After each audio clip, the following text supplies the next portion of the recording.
Hello, everyone. Welcome to another episode of Live with Soul Talks with Alka. Due to the stay-at-home policies, we're now doing our show live every Wednesday at 7 p.m. And we're today at 7:30. But we want to create space where we can all learn from each other and share from each other and build conversations. So I invite you to join us and post your comments below. May is Mental Health Awareness Month. And with me today, I have Sonal Kulkarni. Sonal is a licensed psychotherapist with Beth Israel Hospital, and she's joining us today for conversation. Sonal, welcome to our show. Hi, Alka. Thank you for inviting me on your talk show. Thank you, Sonal. Thank you for joining us. So, Sonal, have you seen a rise in mental health, like people coming out due to COVID-19? This is super stressful, but especially for those who are predisposed to depression and anxiety.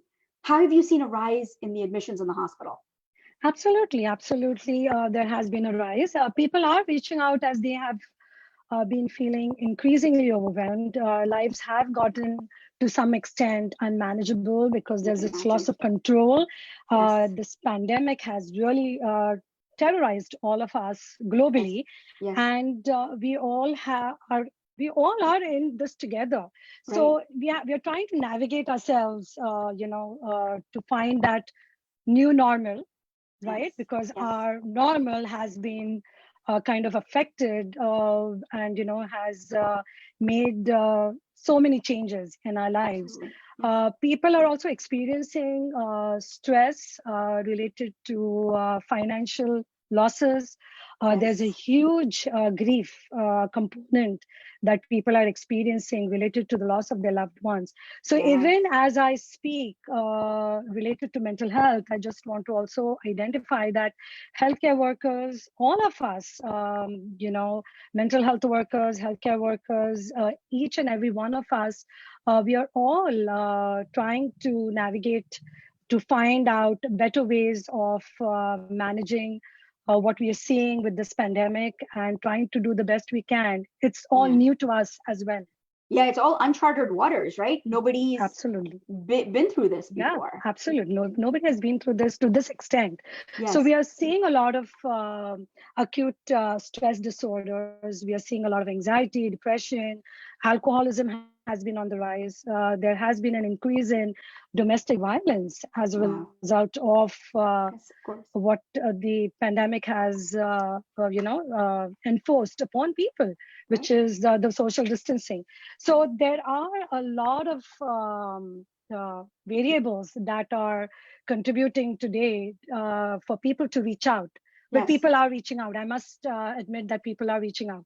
Thank God for that. So how are people reaching out to you? So you can't do personal visits. How are you looking at your patients? How are you meeting with them or doing your consultations? Yes. So we have telehealth in place. We have phone sessions as well for those who may experience some level of anxiety with telehealth, where they don't want to be seen, on the screen. For them, we do offer phone sessions, and it has become a very comforting process for them because they know that they are in the comfort of their own home. And they are, reaching out to a very trustworthy professional setting, which is a psychotherapist, a psychologist, their primary care physicians, the psychiatrist, all the healthcare providers that are providing telehealth. I think that has worked for a lot of the patients, though it's a challenge for the healthcare providers to be there and be available to the patient. Yeah, everybody has to figure out the new normal. Absolutely. Everybody has to figure it out. Yeah. Seeing a patient face to face in my office is very different from doing a telehealth visit. However, we have to do the best we can rather than ruminating on what we have lost materialistically. I think we really need to move forward by being creative. And I think telehealth has been one of the creative aspects of this time. Right. Yeah, absolutely. So for people who have depression and have anxiety, what are you advising them to going deeper into the sinkhole, right? Because now they're they're at home, they're alone, they've been home for a while. What is your strategy for someone who's already faced with that? Right. Firstly, a lot of times we are in denial of what's going on. We kind of uh, we kind of put a wall and we stay in denial. We don't think that it's going to happen to us. But people who already have a pre-existing condition, they are kind of looped into the treatment process. We have telehealth visits with the patient. We do outreach phone sessions. We are getting the patients to keep their medication appointments. The prescriptions are getting filled in. Some pharmacies are delivering prescription medications to the homes. They're reaching out, to their support groups. There are online support groups that patients are reaching out, and I'm talking about patients who have an existing condition where they are in treatment, but because of the pandemic, they're not able to physically come to the clinics. So, and then have a family member who are also giving them as much support. They are looking out for the triggers. They're looking out for the signs. If we always encourage the patients to report any changes in symptoms, any changes in medication side effects if they have. So those are some of the things that we encourage the patients. And it's like a check-in list that I follow whenever I am talking to my patients to see how they are evolving throughout this period. What are some of their symptoms, what are their signs? I kind of have my own evaluation when I'm talking to them on the phone. Wow. If they're isolating furthermore, if there's a loss of appetite, if there's increase in appetite, if there's increased irritability, if they are lacking sleep. Insomnia is like a big issue and a concern. Yes. If they're abusing prescription medications as well. So there are a lot of variables that are coming to the forefront that we really have to be creative in evaluating the patient while we are interacting with them through our telehealth or through the phone sessions. Yeah. So, but it's super important for the family to just kind of be cognizant of what's going on with the family member that's already been diagnosed with anxiety and depression, right? Because they want to make agree. Sure. Yes, I agree 110% with you. It is imperative that family members stay, supportive of their loved ones. They can't be dismissive. Let's say that somebody says, oh, I'm having severe anxiety bouts or I'm having panic attacks, rather than dismissing what the person is reporting, because now the person wants to be heard. They're reaching out.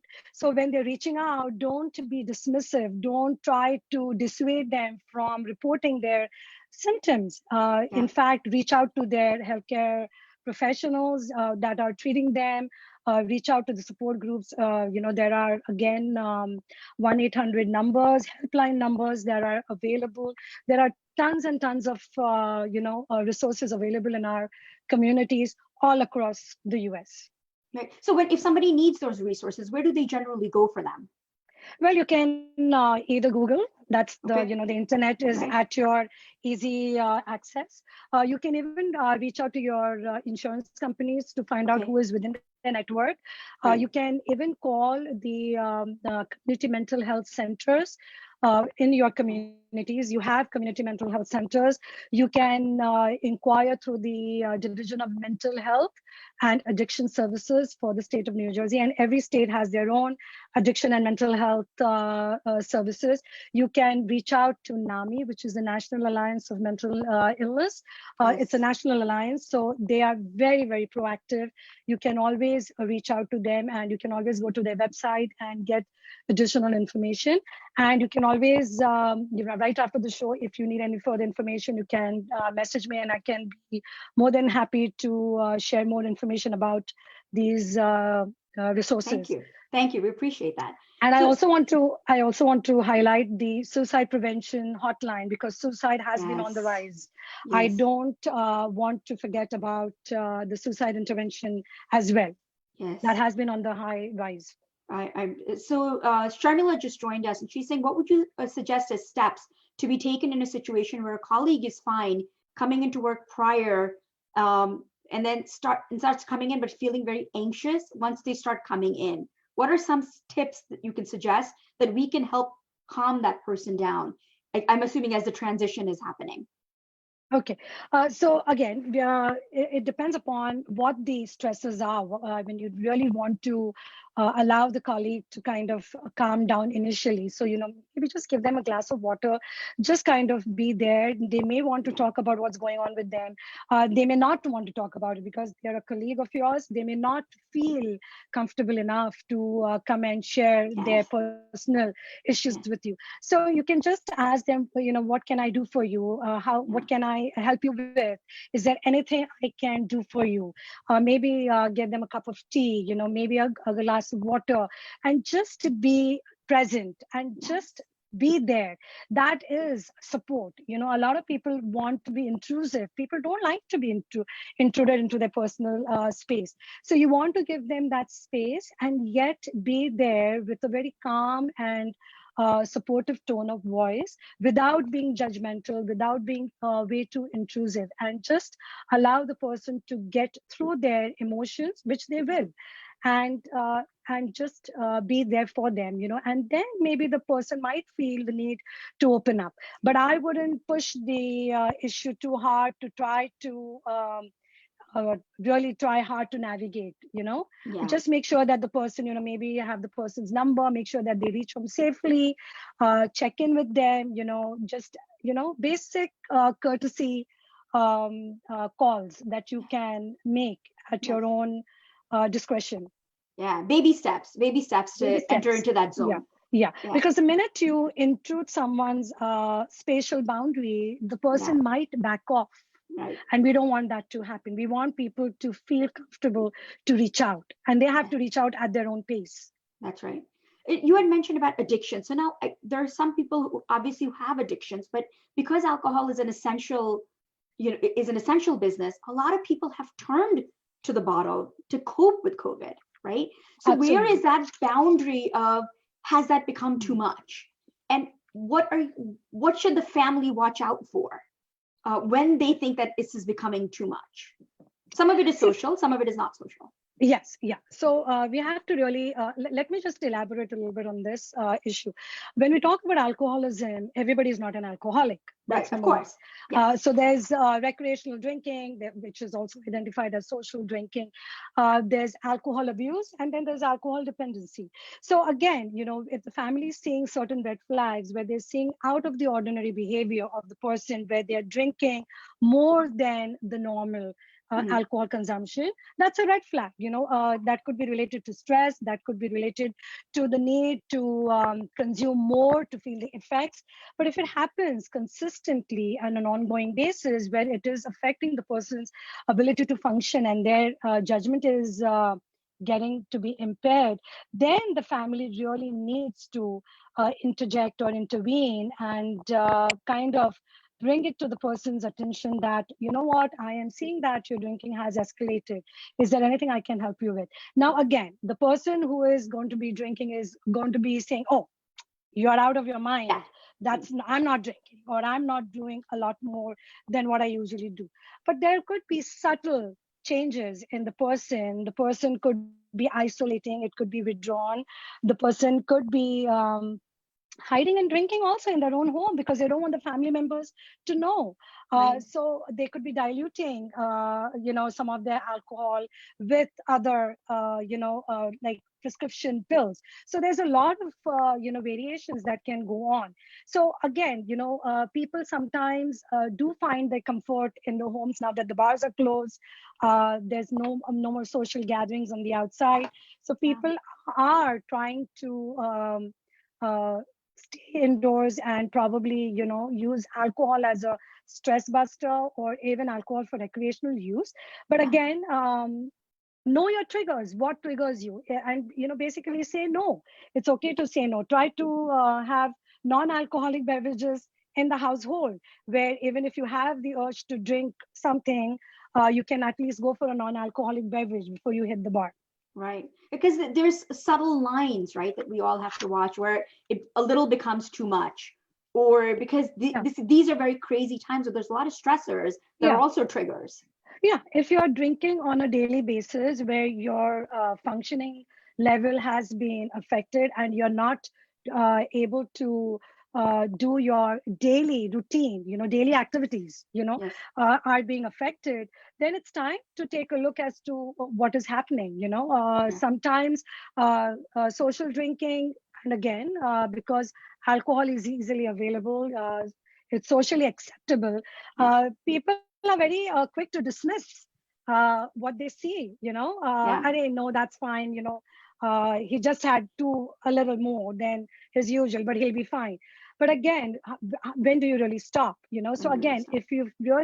if you really see certain red flags, and again, family members can pick up on certain cues Yes. of a person who is an alcoholic in the household, or who's abusing alcohol more than the usual. So family members can pick up. So it's time to kind of, make sure that you alert the individual about his or her behaviors, Yeah. and, work with them. That's right. We're all in crazy times. So we all have to watch out for each other to Yeah. make sure that, all of us are doing okay, because Yeah. everybody handles stress very differently. Right. And And speak, go ahead. yeah, sorry. I would also like to touch upon the fact that if there is a family history, then there is genetically predisposition Yes. for a higher risk for alcoholism. Okay. Mm. Not saying that, just because you're genetically predisposed, you're going to become an alcoholic. But again, to be mindful, because it can affect your performance at work, in your personal relationships. It's going to create a lot more conflict. So if family members are saying, oh, stop drinking, you're drinking too much, you're not spending time with it, that's a red flag right there. Right.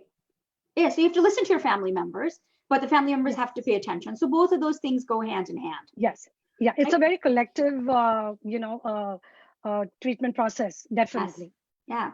So for those of us who are not predisposed to mental health or addiction, but are still having a hard time, with the lockdown initially, and now with the transition, right? Because the transition is just as stressful for a lot of people Right. as things are Right. opening up. The parks are opening Sure. up, the beaches are Yeah. opening up. People are worried Yeah. about what's going to happen. Is the second wave going to Right. come? Yeah. How do people deal with all of that? What is your coping mechanism that you can give to people? Okay. So most of us do experience anxiety in general, right? But Mhm. that's short-lived, But then there are some who tend to have anxiety over a period of time. Now, if you feel that you're experiencing certain level of fearfulness, certain level of agitation, restlessness, try to center your thoughts in the present moment. Be aware of Mm, where you are. Be aware of what you're looking at. mm, Try to allow the olfactory senses to smell where you are at, to be able to stay grounded and centered with your thoughts, which kind of helps mm, to get yourself back into your thought process. The mm. other thing is, we kind of encourage box breathing, which is at the count of 1, 2, 3, 4, inhale, 1, 2, 3, 4, hold your breath, 1, 2, 3, 4, exhale. So the inhaling and the exhaling, the breathing mechanism also allows you to break the chain of thoughts, the negative thoughts. Okay. Mm, mm, Anxiety is basically how your body usually reacts to the outside. Whenever the body feels the harm from the outside, from the external, your body responds and actually releases the cortisone, right? Which is mm. the stress hormone, and That's right. that triggers the anxiety. So we Yeah. go into a flight of fear, and we think that everything is going to be a doom, right? Right. Right. And without even really getting to the actual point of seeing that doom. So Right. we create all these fantasies of how things are going to get really worse in our life. And that itself brings on this heightened level of fear that we really have a hard time controlling. So mindfulness is about centering your thoughts, being in the present, being aware of where you are at, Mm, because the thoughts have gone. So you have yeah. to bring it back. Yes. And once you bring it back, take a deep breath, maybe stretch, maybe take a walk, chant, maybe meditate. Some people may find meditation difficult initially, Mm, but it's again focusing on your breathing. That is really very, very important, especially for patients who are experiencing anxiety. Journaling, write your feelings down. That helps, because you are letting it out. You're letting all that pent up emotions out on a piece of paper. So you can write your feelings. Pick up a hobby. Pick up a hobby. Try to count your blessings. We look at all the limitations and the restrictions we've had as a result of the pandemic, without taking into consideration the little things that we still have that can bring immense amount of joy in your life. So look out for those little things that can bring a sense of accomplishment, a sense of joy, a sense of self-worth. Self-care is very, very important. We are constantly running, taking care of everybody else, and we put ourselves last. So we really have to first take care of ourselves. Be empathetic towards yourself. Show some compassion for you. We're so quick to show compassion and show so much care and love for everybody else that we forget ourselves. And I think it's really important to tune in with your inner self and really explore, what can I do with the time that I have today, for now? What can I do for now? Rather than think about 20 days from now, oh my God, the schools will be open. No, for now, let's focus on what I can do today and how can I get through the day in the best way I can by being a little bit productive. Little measures, little baby steps. Measures. Yeah, relax, chill, take, read a book, paint, pick up a hobby. I've heard a lot of my patients say, oh, I don't have a hobby. Well, hobbies, you can actually learn a new activity. It doesn't have to be something that you were born with. You can learn a new activity. Try to create a life that you would like to bring joy to. You are the master of your own life. But Sonal, let's say you're with a family member, and all of a sudden you see, okay, you know what, this person wasn't anxious before. They didn't have any symptoms before, but it looks like they're getting those symptoms. It's a little unmanageable. What happens? What happens to that person? Like, what can that person do? Well, again, you're trying to support the person in every way you can. Talk to the person. Sometimes just monitor the person, just by being there. Your presence can be very comforting for the person who is experiencing that anxiety that they had never experienced prior to this pandemic, right? And if you feel that the anxiety is getting to be unmanageable, then it's time to reach out for help. It's not going to be solved by our family members. We are professionals for a reason. We are here to assist patients with coping strategies, calming and relaxation techniques. We are doing a lot of assignments that we give the patients once they stabilize. There's medication as well. So again, reach out. Don't hesitate to reach out. Don't think that, oh, this is something that I can solve. Don't try to be the savior of all. When there are professionals who know what needs to be done during this time. Right. So if someone is seeking a therapist for the first time in this lockdown, what is a good way for them to find one? Again, reach out to your community mental health centers. There's psychiatric emergency services, which are affiliated with the emergency room, which is actually the psychiatric emergency room. Most hospitals have it. There's the crisis intervention units that can help you. There are helplines. There are anxiety-related helplines. There are depression helplines. There's suicide intervention or suicide prevention helplines. So there are helplines that can navigate you through what you need to do. Okay. For those who have insurance, yes, you can contact your insurance companies, and they can assist you in identifying those who are in the network of your insurance companies to go seek that help. And again, NAMI is a great resource. You can, just go on to your New Jersey, your government pages, and they can list a lot of addiction and mental health services in the communities. Wow. Thank you so much. So, Sonal, thank you so much for joining us. Thank you so you. much for giving valuable information to those who I hope need it. so. I did the right information. Absolutely. Absolutely. You know, a lot of times people will not reach out, but when they watch something like this and they get one thing of, when you said breathe, I was breathing with you. So I did the 1, 2, 3, 4, and I did the 1, 2, 3, 4. So sometimes it's just that 1 second, right? That you just get somebody who's going to help you. Thank you so much. Thank you everyone for joining us for another live episode of Soul Talks with Alka. Next week, we're going to have Debbie and Rebecca Tarby, they're teachers, and they're going to show how the education profession has changed and how they're changing with it. These are all difficult times, but we're in them together.